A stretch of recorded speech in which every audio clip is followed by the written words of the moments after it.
Good morning, students. In the previous class, we have started the new chapter, Emergence of New Kingdoms. Students, पिछले class में हम लोगों ने एक new chapter start किया था जिसका नाम था इमर्जेंस ऑफ न्यू किंगडम, जिसमें हम लोगों ने ट्री पार्टेड स्ट्रगल के बारे में पढ़ा है ना, जिसमें 3 dynasties, the Palas, the Gurjara प्रतिहार्स और द राष्ट्रकूट के बारे में पढ़ा है। ये तीनों जो डायनेस्टीज थे ये कन्नौज पर कंट्रोल इस्टेब्लिश करने के लिए लगातार स्ट्रगल किए है ना, और फाइनली इन तीनों की तीनों डायनेस्टीज का डिक्लाइन हो गया। ये हम लोग प्रीवियस क्लास में इन तीनों डायनेस्टीज के बारे में डिटेल स्टडी हम लोग कर चुके हैं है ना। और यहाँ से हम लोग स्टार्ट करते हैं decline of Pal, Gurjara Pratihara and Rashtrakuta. The Pal, the Gurjar Pratihars and the Rashtrakutas weakened badly due to their constant campaigns and battles, है ना। ये तीनों जो डायनेस्टी हैं, the Palas, the Gurjara Pratiharas and Rashtrakuta, weakened, ये क्या हो गए, कमज़ोर हो गए due to their constant campaigns, लगातार कंपेन करने की वजह से, एंड बैटल्स, लगातार जो है कंपेन और बैटल की वजह से, है ना। ये तीनों जो डायनेस्टीज थे वो लगातार एक दूसरे से युद्ध करते रहे है ना। और इसका वजह क्या था, युद्ध करने का वजह क्या था, तो वो कन्नौज पर अपना कंट्रोल इस्टेब्लिश करना चाहते थे। It resulted in the decline of all the 3 dynasties. इसका परिणाम ये हुआ, ये तीनों डायनेस्टीज जो है क्या हो गए, डिक्लाइन हो गए with in a short span of 100 years. 100 के स्पैन में, 100 की अवधि, ईयर्स की अवधि में ये तीनों के तीनों डायनेस्टी डिक्लाइन हो गए। The Pala were threatened by the Cholas. Palas को चोल जो है ना, चोल के द्वारा थ्रेटेन किया गया और रिप्लेस्ड बाय द सेनास। तो पाल डायनेस्टी को थ्रेटेन किया गया चोल डायनेस्टी के द्वारा, और बाद में वहाँ पे कौन सा डायनेस्टी एस्टेब्लिश हुआ, Sen dynasty. The Pratiharas kingdom broke into several parts. Pratihara kingdom जो है कई पार्ट्स में डिवाइड हो गए है ना, and from there rose the Rajput, और वहाँ पे राजपूत डेवलप हुए। The Rashtrakutas were replaced by the Chalukya. The late medieval period between 13th and 18th century, हम लोग पढ़ चुके हैं स्टूडेंट्स की 8th सेंचुरी से आपका 18th सेंचुरी तक मेडिएवल पीरियड है, ठीक है। और बीच में 13th सेंचुरी जो है यहाँ से डिवाइड किया गया है, इधर हो गया अर्ली मेडिएवल और इधर हो गया लेट मेडिएवल पीरियड। तो 13 to 18 क्या है, लेट मेडिएवल पीरियड है ना, और 8 to 13 क्या है, अर्ली मेडिएवल पीरियड। तो इस तरह से लेट मेडिएवल पीरियड जो कि 13th to 18th सेंचुरी था, witness the arrival of Mughals to India. इस पीरियड में यानी लेट मेडिएवल पीरियड में 13th to 18th सेंचुरी में क्या हुआ था, इंडिया में मुगल्स आए थे and their struggle with the regional powers. और उनका स्ट्रगल किनसे था, यहाँ के रीजनल पावर्स थे, वो इंडिया आए थे, ठीक है, और यहाँ के जो रीजनल पावर्स थे, यहाँ के जो राजा थे, उनके साथ उनका युद्ध हुआ। The struggle between the regional kingdoms confined to 3 region. और उनका जो स्ट्रगल था, मुगल्स का जो स्ट्रगल था वो मेनली 3 किंगडम्स से था, north India, the Deccan and south India. तो लेट मेडिएवल पीरियड में मुगल्स का अराइवल इंडिया में हुआ, और मुगल्स इंडिया में आने के बाद वो यहाँ अपना शासन इस्टेब्लिश करना चाहते थे, अपना रूल इस्टेब्लिश करना चाहते थे। तो जो यहाँ पहले से रीजनल किंगडम थे उनके साथ उनको स्ट्रगल करना पड़ा है ना। मुगल्स को इनके साथ स्ट्रगल करना पड़ा, और उस स्ट्रगल को हम 3 ग्रुप में बांट सकते हैं, ठीक है, north India, the Deccan and south India. तो स्टूडेंट्स आज हम लोग नॉर्थ इंडिया के डायनेस्टीज के बारे में पढ़ेंगे है ना, जिनके साथ मुगल्स को स्ट्रगल करना पड़ा था। तो नॉर्थ इंडिया में हम आते हैं तो सबसे पहले बात करेंगे Rajputs. The Rajputs dominated the history of north and central India and from about 750 to 1200 AD।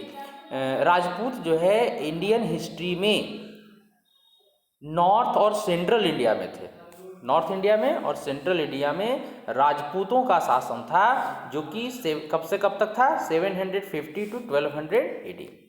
Nothing much is known about the Rajputs in the study of ancient period. Ancient period में हम लोग राजपूत के बारे में कोई भी स्टडी नहीं करते हैं, कोई भी राजपूत के बारे में कुछ भी एंशियंट पीरियड में नहीं मिलता है।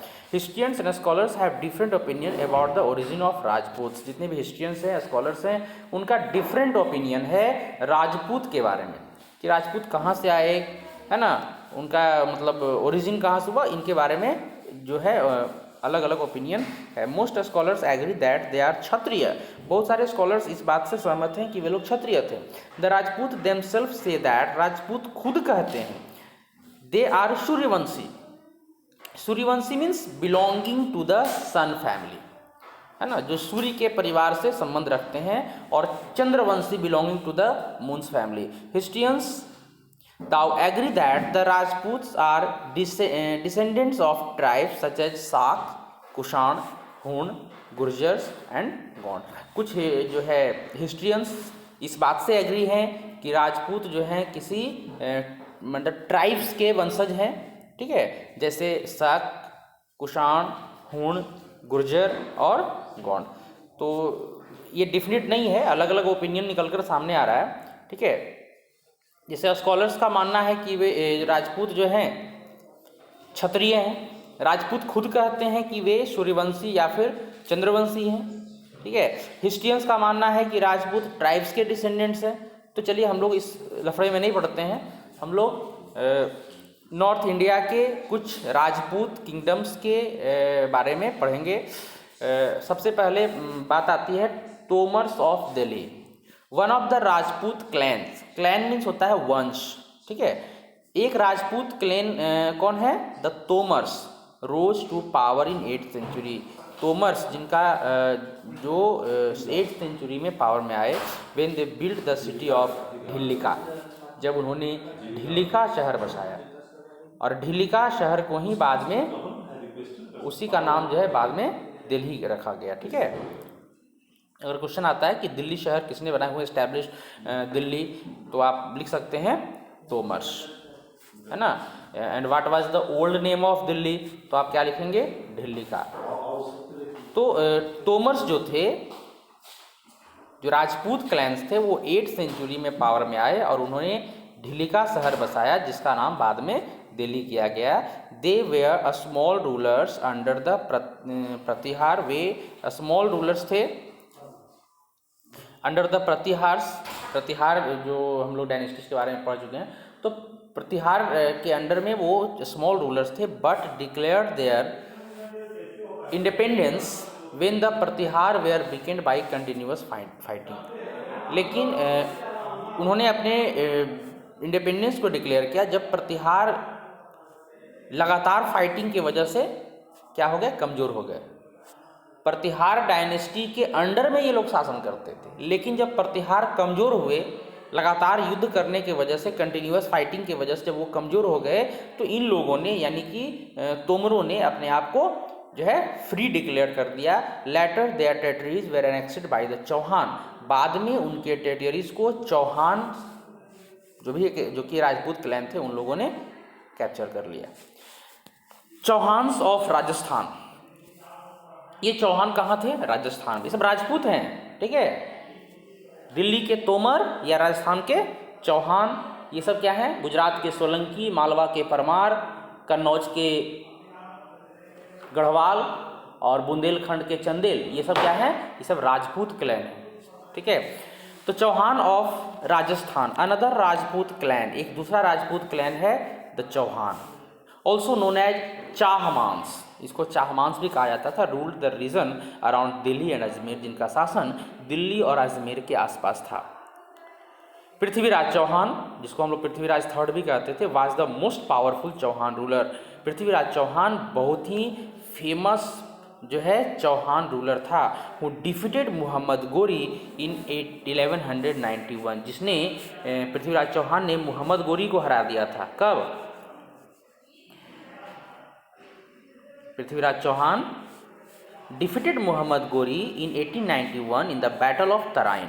However, a year later, हाँ, एक साल बाद 1192 में गोरी ने पृथ्वीराज चौहान को हराया और उसे मार भी दिया था, सेकेंड बैटल ऑफ तराइन। तो फर्स्ट बैटल ऑफ तराइन कब हुआ? 1191 में। फर्स्ट बैटल ऑफ तराइन 1191 में, जिसमें पृथ्वीराज चौहान ने मोहम्मद गोरी को हरा दिया। और सेकेंड बैटल जब हुआ एक साल के बाद 1192 में, तब मोहम्मद गोरी ने पृथ्वीराज चौहान को हरा भी दिया और यहाँ तक कि उसकी हत्या भी कर दी। ठीक है, तो यहाँ पर 2 क्वेश्चन बहुत इंपॉर्टेंट आ रहा है। First battle of Tarain 1191, second battle of Tarain 1192, है ना। फर्स्ट बैटल में पृथ्वीराज चौहान जीत गया, मोहम्मद गोरी हार गया। और सेकेंड बैटल में मोहम्मद गोरी जीत गया और पृथ्वीराज चौहान हार तो गया ही, साथ में मारा भी गया। चंदबरदाई, अब पोएट ऑफ पृथ्वीराज चौहान। चंदबरदाई कौन थे? ये चंदबरदाई जो थे पृथ्वीराज चौहान के दरबार में, कोर्ट में क्या थे? पोएट थे। हु रोट पृथ्वीराज रासो, जिन्होंने एक पुस्तक लिखी जिसका नाम था पृथ्वीराज रासो, जिसमें डिस्क्राइबिंग पृथ्वीराज लाइफ, जिसमें पूरे पृथ्वीराज चौहान के लाइफ के बारे में लिखा गया है। तो he was also a friend of Prithviraj Chauhan. और चंदबरदाई जो थे वो पृथ्वीराज चौहान के फ्रेंड भी थे और कोर्ट पोएट भी थे। उन्होंने पृथ्वीराज रासो पुस्तक लिखी। ठीक है, इसके बाद हम लोग बात करेंगे सोलंकीज ऑफ गुजरात। ये भी राजपूत क्लैन ही थे। ठीक है, गुजरात के Solanki. The Chalukya of Gujarat were also known as Solanki. इनको चालुक्य भी कहा जाता है और सोलंकी भी कहा जाता है। The Chalukyas of Gujarat were also known as the Solankis. Siddharaj was their most powerful ruler, है ना। इसमें सबसे पावरफुल रूलर कौन थे? Siddharaj. The Dilwara temple at Mount Abu and the sun temple at Modhera were built by the Solanki. Dilwara temple जो कि माउंट आबू राजस्थान में है, और सन टेम्पल, है ना, जो कि मोदेरा, जिसको हम मदुरई कहते हैं अभी, वो सोलंकी राजाओं के द्वारा ही बनाया गया था। Parmars of Malwa.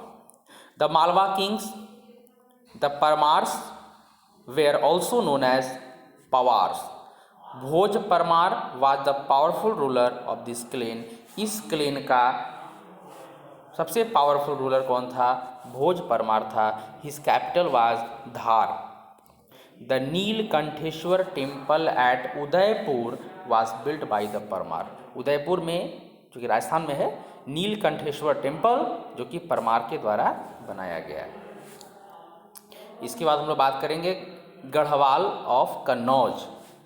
The region around Kannauj was ruled by Garhwal. Kannauj का जो रीजन था उस पर कुछ समय तक गढ़वालों का भी शासन रहा, जो कि राजपूत क्लैन थे। The Garhwal king Jaichand was defeated by Mohammad Ghori. Jaichand इसी मतलब क्लैन का राजा था। Chandels of Bundelkhand. The land between the Yamuna and Narmada river belonging to Chandels of Bundelkhand. Yamuna और नर्मदा नदियों के बीच का जो जगह था वो बुंदेलखंड के चंदेल से बिलोंग करता था। Their capital was Khajuraho. उनका कैपिटल खजुराहो था। Which has many beautiful temples, जिसमें कई सारे सुंदर मंदिर थे। बिल्ट बाय देम, जो कि चंदेल राजाओं के द्वारा बनाए गए थे। ठीक है, Kirtivarman was the most powerful ruler of this dynasty. तो स्टूडेंट्स, आज हम लोगों ने नॉर्थ इंडिया के कई राजपूत राजाओं के बारे में, राजपूत क्लैंस के बारे में पढ़ा। कल हम लोग डेक्कन और साउथ इंडिया के बारे में पढ़ेंगे, है ना, जिनका शासन लेट मेडिएवल पीरियड में रहा। तो आज के लिए इतना ही, मिलते हैं नेक्स्ट वीडियो में। बाय।